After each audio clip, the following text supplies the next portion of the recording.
예, 여러분 반갑습니다. 빰! 어반입니다. 어제 오늘 가수 임시완 씨에 대해 가지고 이런저런 말들이 많더라고요. 사실 뭐 저는 이러나 저러나 그냥 별로 좆도 아닌 일이다 라고 생각을 하지만서도 이 이야기가 우리에게 주는 약간의 교훈 같은 게 있어가지고 오늘은 그 부분에 포커스를 맞춰서 이야기를 한번 해볼까 합니다. 빠세. 저는 군대에 있을 때 휴가를 굉장히 많이 나갔어요. 아무래도 해군 특성상 해군은 6주마다 정기 외박 같은 게 있거든요. 뭐 지금도 있나 없나 모르겠는데 저희 땐 그랬습니다. 근데 그거 말고도 제가 행사 같은 걸 좀 많이 나갔거든요. 그래서 아직도 기억나는 게 당시에 저희 배는 대구여고랑 자매기령 같은 게 맺어 있어서 대구여고에서 행사를 이렇게 축제를 할 때마다 우리 군바리들이 나가서 막 밴드 같은 거 해주고 그랬단 말이야. 근데 그때 되게 희한했던 게 우리 배 드럼 치는 사람, 기타 치는 사람, 보컬 하는 사람, 베이스 치는 사람이 다 있었거든. 그래서 그런 식으로 가서 저도 가서 축제 같은 거 하고 그때마다 포상휴가를 많이 받았어요. 근데 이게 포상휴가 내가 그때 느낀 게 그냥 지 멋대로 나갈 수가 있더라고. 그래서 위에서 주면 밑도 끝도 없이 나가는 것 같아요. 그래서 제가 아직도 기억나는 게 당시에 교육사령부에 축제를 간 적이 있었는데 교육사령부면 해군 같은 경우는 그 육군이랑 달리 3스타가 많지가 않아요. 근데 보통 작전사령관 아니면 교육사령관 이 중에서 참모총장을 올라가는 경우가 되게 많거든요. 엘리트 코스죠. 보통은 작사가 많이 간다고 하는데 근데 뭐 여튼간에 그게 중요한 게 아니라 그때 당시에 교육사령부의 여기 대장이 정옥근 아저씨였는데 제가 또 그 아저씨 앞에서 재롱을 부린 적이 있었단 말이에요. 춤을 췄지만 춤을 추니까 나한테 그런 거야. 자네는 이름이 뭔가? 이러길래 예 누굽니다. 소속이 어딥니까? 그러니까 예 원사남입니다. 그러니까 마이크에 대고 원사남장 나와! 딱 이렇게 얘기하는데 그 배 타면 배에서 함장은 완전히 신이거든요. 개쩐단 말이야. 배 타면 이게 타정도 2번씩 땅땅 올리면서 함장 승함 이러면서 방송까지도 한단 말이야. 근데 그 우리 함장님이 저 연명장 뒤에서 막 전력질주로 달려오는 거야.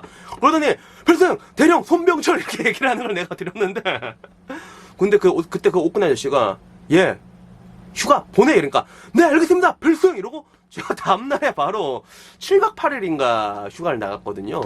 뭐 그 이후에 안타깝게도 옥근이 아저씨는 참모총장까지 올라갔는데 나중에 또 뒤에 가니까 이제 방탄비리로 잡혀갔더라고요. 근데 여튼 뭐 제가 이 얘기를 왜 꺼내냐 하면 결국에는 그 군대에서 포상휴가라는 것들은 이게 주면 밑도 끝도 없이 나갈 수가 있는 것 같아요. 그래서 지금 당장은 임시완의 휴가 123일을 놓고 이것이 많다 적다에 대해서 굉장히 말들이 나왔는데 여기에 대해서 현실적으로 병은 뭐 휴가를 군 임기 내에 뭐 120일 이상 못 간다라는 규정이 없다는 거예요. 당연히 군대에서는 규정상 아무런 문제가 없다라고 얘기하고 있는 거죠. 실제로 뭐 규정상에 아무런 문제가 없으니까. 근데 이게 규정상에 아무런 문제가 없다고 해서 아무런 문제가 없는 일이 되느냐? 그건 아니거든요. 제가 어제도 이게 술 처먹다가 라디오 방송에서 얘기를 했지만 어제 했던 얘기 또 그대로 나오는데 실제로 그게 세상 돌아간 게 그래요. 규정상 아무런 문제가 없어도 누군가 계속 문제를 제기하잖아. 그러면 그때는 문제가 돼. 그렇기 때문에 뭐 예능 프로그램 같은 데서 사람들이 뭐 불편하면 막 뭐라고 하잖아. 그러면 다 사과하고 그러잖아. 그게 규정상의 문제가 있는 건 아니란 말이야. 마찬가지로 임시완 씨가 휴가를 123일인가 받았죠. 그리고 조교의 특성상 원래 휴가를 많이 받는다고 감안해도 정말 우수한 조교도 103일 정도 휴가를 받았다고 해요. 20일 이상 휴가를 더 가게 된 것들이죠. 여기에 대해서 문제를 제기할 사람은 충분히 제기할 수가 있다는 것들이지. 근데 문제는 아까 말한 것처럼 규정에는 아무런 문제가 없기 때문에 법적으로 뭐 임시완 씨가 책임을 져야 될 건 아무것도 없다는 것들이에요. 뭐 예를 들어 과거 싸이처럼 군대를 다시 가야 한다거나 이런 것들은 없는 거야. 그럼 남은 것들은 이제 우리가 할 수 있는 건 뭐 도덕적인 책망일 뿐인 건데 근데 지금 와서 보면 20일이 과하다라고 말하는 사람보다는 그렇지 않다는 사람이 굉장히 지배적이거든. 나 역시도 마찬가지야. 임시완은 무죄야. 왜? 일단 내가 임시완을 좋아해서 그런 것도 있어. 이게 되게 무서운 것 같아. 팬덤이라는 게 그냥 그 사람 좋아하잖아. 그러면 뭔가 약간 그런 식으로 되는 그런 게 있잖아요. 근데 그걸 감안하더라도 임시완이라는 사람이 군대 조교를 일을 하면서 뭐 여러 가지를 했겠지. 군대 조교로만 일했을 게 아니라 이런저런 거 끌려다녔을 거란 말이야. 행사도 했을 거야.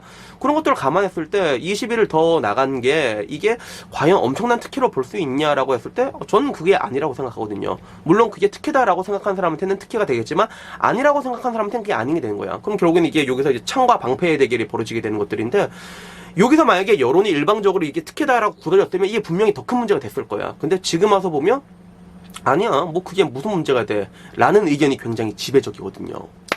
저희 어머니는 언제나 사람은 평소 행실이 중요하단다라는 말씀을 하셨습니다. 딱 여기에 귀결되는 문제라고 보시면 될 것 같아요.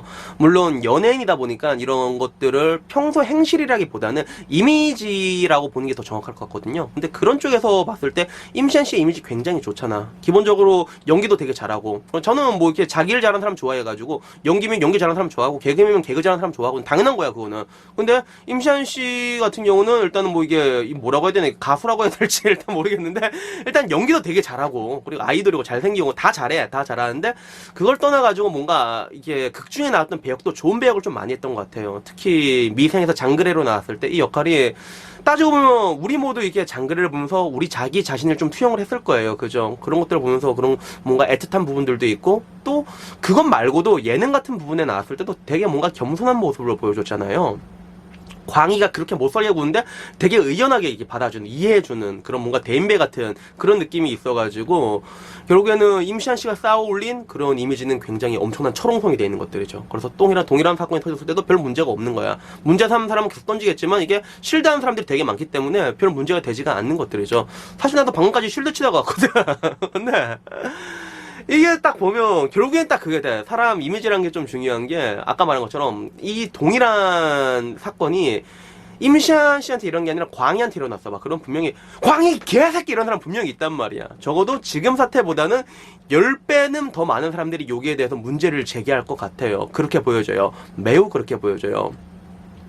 그래서 뭐 제가 결론적으로 말하고 싶은 건 그거예요. 사람이란 동물은 어딜 가든 어느 집단을 가든 평생실이 굉장히 중요한 것 같아요. 근데 내가 여기서 한 번씩 근데 되게 답답한 게 한국이라는 사회는 약간 그런 게 있는 것 같아. 뭐냐면 겸손의 미덕을 너무 그렇게 강요하는 것 같아요. 물론 어떤 사람도 이게 어떤 분야에서 뭔가 장인이 되면 자연스럽게 이게 수그러드는 그런 부분들이 있겠죠. 근데 그걸 떠나가지고 겸손의 미덕을 말 그대로 강요하는 거야. 한국 사람들 되게 많이 강요하잖아요. 그죠? 행복도 강요하고 뭔가 되게 많이 강요하는데 그 중에 하나가 겸손의 미덕인 것 같아. 그래서 나는 이게 한편으로는 답답한 게 이게 되게 답답한 느낄 때가 있는데 근데 이게 어쩔 수가 없는 것 같아.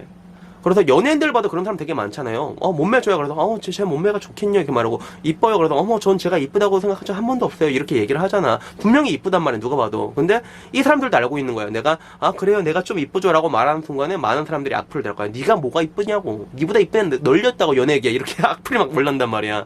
물론 이제 정우성급 되면 이제 잘생긴 게 최고야, 늘 짜릿해, 세월호 이렇게 세월호라고 말할 수가 있는데, 그렇지 않고서는 이제 아까 말한 것처럼 이런 한국의 그런 분위기 자체가 겸손을 너무 이렇게 강요하는 분위기라 갖고 요게 약간 따라갈 수밖에 없는 그런 게 있는 것 같아요. 왜 그러냐면 이게 결국에는 하나의 보험 같은 역할이 되는 것 같아.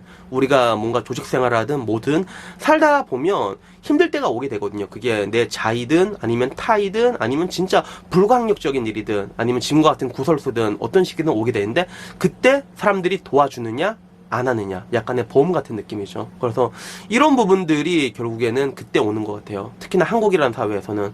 그래서 어떻게 보면 뭔가 겸손을 강요하는 이 사회 분위기가 나 역시도 마음에 들지는 않지만서도 근데 그것조차 어쩔 수가 없는 그런 하나의 부분인 것 같습니다.